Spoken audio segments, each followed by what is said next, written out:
Hello everyone, I'm Tracy. Thank you so much for being here. In today's video, I'm going to be highlighting some clips that have been released in the media that I thought were very interesting, that are very telling from people like Mel Gibson. And I'm also going to point out some, I think, very important statements that Trump gave while he was visiting LA on Friday. Before we get started, if you haven't subscribed yet, please do so before you leave. And also like, comment, and share this video so we can let as many people know what really happened here. Okay, so I'm going to start out with this really amazing clip of Mel Gibson, who is now officially Ambassador Gibson. He's the Hollywood ambassador that Trump has made. So I'll let you guys hear his interaction on Fox. I know they were messing with the water, letting reserves go for one reason or another. They've been doing that a while. California has a lot of problems that sort of baffle the mind as far as why they do things. And then in the events like this, you sort of look, well, is it on purpose? Which it's an insane thing to think. But one begins to ponder whether or not there is a purpose in mind. What could it be? I don't know. Do they want the state empty? I don't know. Well, Mel, there's already talk, and we played a couple of sound bites of reimagining the way rebuilding occurs. And obviously there's a great need for high-density housing in California and across the country. That's a big push by the climate folks. And you're already hearing rumblings of that. In this case, like goodbye single-family homes, hello high-density housing. Yeah. It's pretty scary, and it'll take decades to do that too. It's like even if it if it's a good idea, which I don't know if it is, but reminds me of the old cattle barons clearing people off the land, But I don't know. I can make all kinds of horrible theories up in my head, conspiracy theories and everything else, but it just seemed a little convenient that there was no water, and and that the wind conditions were right, and that there are people ready and willing and able to start fires. And are they commissioned to do so, or are they just acting on their own volition? I don't know. But they seem pretty well equipped, some of these people that they're catching. A lot of questions. A lot of questions, Mel. Mel, a message tonight. Yeah, I'll sift through the remains of my place and see if I can find any clues for you. All right, so I feel like he was really holding back. I feel like he knows more. He wants to say more, but he doesn't want to come off as crazy. And it's interesting that he's one of the few high-profile Hollywood people that are coming out and saying things like this. It might have something to do with the fact that Hollywood ostracized him many years ago, released these private conversations and labeled him an anti-Semite. And I didn't follow that too closely, but I know that he was certainly ostracized by Hollywood, and he kind of disappeared for a little while.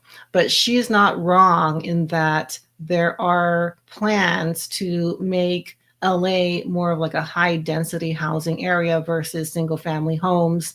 And these zoning laws have already been changed, and proposals for the Palisades have already been released to develop apartments and more high density housing instead of single family residences. Okay, and I'm going to play this clip by Trump, and I did include it in my previous video, but it's so important that I wanted to make sure as many people heard this. And this is when Trump comes off Air Force One and talks to the press. The biggest in the history of California. I think, has anything bigger than that happened in the whole country ever? It looks like, I don't want to say what it looks like, but you know what I'm going to say. It looks like something hit it. And we won't talk about what hit it, but it is a bad, bad situation. And that clip went viral on someone's Instagram account, and the comments were significant. And I saw, I would say like 50% of the comments were saying DEW, and the other 50% was about how how fierce Melania looked in her outfit, but I certainly think Trump was trying to give us a hint as far as what he thought started this fire. Okay, and here's another one. I don't think a lot of people have seen this one. It's Antonio Sabato Jr. talking about the fire. And he was a big celebrity actor in like the late 90s. And he says something really interesting here. Los Angeles and California, you're paying so much taxes, and what are you getting back? What are you really getting back? Did you get back your neighborhoods? Did you get back your homes? And now they're talking about they started these fires. Who knows if it was like laser or anything like that? I mean, there's certain neighborhoods there's like home standing, and then there's 6, 7 homes or 10 homes down the road who are burning down to the ground. Like matches. I mean, like they were just burning down. Mansions. Show the mansions owned by celebrities that have been destroyed. It's including Sir Anthony Hopkins, Billy Crystal, Bella Hadid, Mel Gibson. All right, so she cut him off when he was saying matches, when he was describing how certain houses were destroyed. She spun it and said mansions and brought that like certain mansions were burned down. But I don't think that's what he was saying. I wish she would let him continue on what he was about to say. But I also heard Bill Maher, who is historically a very left-leaning analyst or I guess figure, and he was talking about how he pays 13% of his income to the state of California, and he would hope that there would at least be water in the hydrants when a fire happened. And that's a very good point. California has, I think, if not the most, one of the most highest state income tax rates. And speaking of hydrants, here is a hydrant on fire. Now, I don't know if that is water. I don't think that's water. I think that is the metal on fire. So you can see that little piece hanging down that looks like metal, and then the metal where the water should be coming out was on fire. A very, very telling clip there. And then I'm going to now play a clip from Sheriff Alex Villanueva. He's not the sheriff now. He was the sheriff between 2018 and 22. And he did a really good interview. I'll link it in the description. He did an interview on California Insider talking about the response to this fire. But he has a really good point as far as like what fueled this fire. Do we rebuild? Do we repeat the same mistake? Or do we have to tighten the building codes? For example, like are there people still with wood shingled roofs somewhere? Heaven forbid. I bet you there probably were. Because I've been through Altadena. I've seen a lot of the homes. There are a lot of the wood homes there. Everything is wood. And that's just a source of fuel. In fact, this fire was the first one that showed that a suburban residential tract can be a source of fuel. It's always thought that the source of fuel ended where the brush ended in the woods. No, now it's actually so the houses themselves can become a source of fuel. They're unproof. They're going to set everything on fire, and it's a domino effect going down. And it's the actual houses. And that's kind of a new development. All right, he says there it's a new thing that houses are considered a source of fuel. And I know he's talking about some of the homes in Altadena. That is a very old area. But I do want to point out in the Palisades is a little newer, but homes in the Palisades are very well maintained. They're often remodeled and reconstructed with fireproofing in mind. So the roof is often tile or brick shingles, not necessarily wood. So that doesn't explain how so many of the Palisades fires burned. And again, interesting how he said this is the first time he's heard of houses as a source of fire as opposed to the trees and the brush. Okay, and then here is an exchange between Trump and Mayor Bass, and they're talking about the lag or the time that it's going to take for residences to be able to rebuild their property. And the number one thing that we are going to do immediately, and you will see this happen, is to clear out the debris. And you know, we're concerned right now over the weekend because of the potential rain, but we are going to move as fast as we can, but we want you to be safe, and we want you to be back in your homes immediately. But the people are willing to clean out their own debris. It doesn't Yes, cost and a they lot. can, You and should they are let them able do to- it because No, no, by no, the they time you can do hire that. contractors, it's Right. going to be 2 years. If a family... People are willing to get a dumpster and do it themselves and clean it out. And they can There's do not that much left. It's all incinerated. That's right. And, you know, it's just going to take a long time if you do. You can do some of it, but a lot of these people, I know that guy right there that's talking. I know my people. You'll be on that thing tonight, throwing the stuff away, and your site it'll look perfect within 24 hours, and that's what he wants to do. He doesn't want to wait around for 7 months till the city hires some demolition contract If that's going to individuals charge him want to build- $25,000 to do his lot. I think you have emergency powers just like I do, and I'm exercising my emergency powers. You have to exercise them also. I did exercise them. Because I looked, signed I an mean, you have a emergency very powerful declaration. emergency power, and you Yes. can do everything within 24 hours. Yes. And if individuals want to clear out their property, they can. Yes, but you know that you will be able to go back soon. Mr. President. We think within a week. That's a long time, a week. I'll be honest. To me, everyone's standing in front of their house. They want to go to work, and they're not allowed to do it. And the most important week thing is is a for long people to time. be safe. They're safe. They're safe. You know what? They're not safe. They're not safe now. They're going to be much safer. A week is actually a long time, the way I look at it. I watched hundreds of people standing in front of their lots, and they're not allowed to go in. It's all burned. It's gone. It's done. Nothing's going to happen to it. It's not going to burn anymore. There's nothing to burn. There's almost nothing to burn. And they want to go in. The people are all over the place. They're standing, and I say, "Why aren't you going in? We're trying to get a permit." And the permit's going to take them, everybody said 18 months. You said 18 months. You said 18 months. All right, so this 18-month timeline has been heard before. After Lahaina, that's what the message was. It was going to take 18 months for residences to be rebuilt. And there was a lot of pushback, but you know, it's been almost 18 months, and it seems like there is almost no rebuilding, at least from the property owners from Lahaina have had to wait a very long time to rebuild. And so mark her words that she said that you can clean up your property, and she gave that week, but I don't know if she was supposed to say that.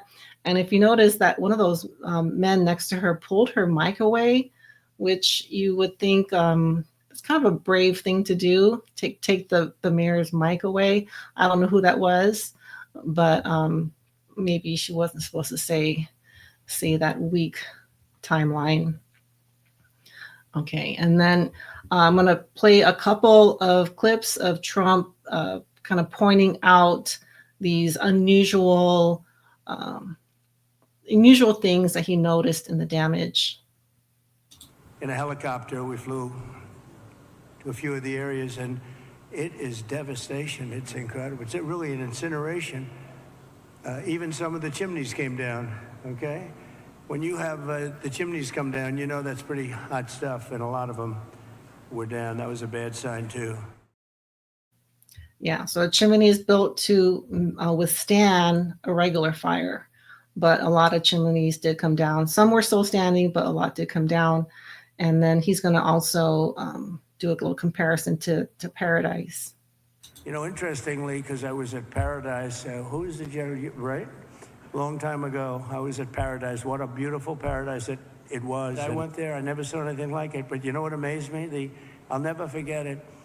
The trees were okay, because the trees are loaded with water. They suck that water out of the ground. And this was an inferno, just like, I would say no different than this. But when I was in Paradise, I noticed that the trees, they were dark on the bottom, but they were absolutely living, and they lived because they're soaking wet. But we saw that. You saw that with me. I commented at the time. I said, look at this. The house is burned down, and the tree is standing, and it's, other than being a little different color on the bottom, and it went through an inferno. It's amazing. So that is a similarity we see with those three events. Paradise, Lahaina, and now LA, how the structures were leveled, but the trees were standing. I just realized he said that the bottom of the tree was burnt. Typically, the outside, like the leaves and the branches, are supposed to burn first, and the trunk is supposed to stay there. But again, he's noticing that there are a lot of similarities between LA and Paradise. And I wrote a lot about this in the book, Sound the Alarm. So if you want to hear more explanation as far as how the trees survive where metal burns and melts, you can read all about it there. But it's certainly one of those trademark, suspicious fires. And here's one more from Trump. This was a horrible thing to watch, and the way it just kept going and going, and then they'd find another area. It was like a genius on the other side. The fire was a genius, the way it kept moving, but we're not going to stand for it. Yeah, so like there was a genius behind the fire. I do think that was another hint that he was giving. And I do think Trump knows there's something else going on, but he's not going to come forward and say it. But every day Trump's in office, I become more and more, more impressed with the statements he makes and the executive orders he's made. And speaking of executive orders, he recently ordered for the JFK, RFK, and Martin Luther King assassination files to be released. And the reason that these things to me mean so much is that it was at that time when the CIA started labeling people conspiracy theorists because they didn't go along with the Warren Commission. So the word conspiracy theorist was used to discredit those that went against what they were saying. And that's happening again. CNN and other networks are considering ideas such as mine as conspiracy theories, and I'll play one of them here. This is an obvious land grab. They get them out of their homes this way, and then they can build whatever they want to build. This post, viewed almost 500,000 times, claiming DARPA, a wing of the Department of Defense, started the fires. I'm here with the fire command team at the Palisades fire. What about water availability? Responding to a post from Alex Jones that the fires are part of a globalist plot, Musk responded, true. All right, so you guys heard it. Elon Musk thinks that this is part of the globalist plot to grab the land and do what they want. So, being a conspiracy theorist does not mean that you are not accurate. It means you're going against the mainstream narrative. So I know you guys all know that. I just, wanted to make it clear for those that are a little bit newer to this topic. But a lot of what Trump did on his visit, I was very refreshed to hear because I have videos of the trip that Biden made to Maui, and it was completely different. He told a story of a fire that he had in his home where he almost lost his Corvette wife and cat. But I don't even know if that's true. I don't think that story has been confirmed. And he had a very lackadaisical attitude about what happened. And he was saying how the ground is hot and we got to be laser focused, and he didn't say anything like how Trump did here. Trump was able to stand up against the officials that are pushing their narrative and just give his true opinion about what he thinks should happen now. And I agree with, all the suggestions he has. I think people should be able to go to their property regardless of the safety concerns. I think if they're told to protect themselves and the risk that they are facing when they do go to their property, if that's your property, you should be able to go in there and look through the rubble. But I think there is a push to kind of prolong that, to prevent people from getting there and prevent people from cleaning up and rebuilding right away. They're trying to buy time. So yeah, that's going to do it. Thank you guys so much for watching. And I will keep you guys posted for any, new developments. And yeah, thank you guys so much for being here. I'll see you next time. Bye.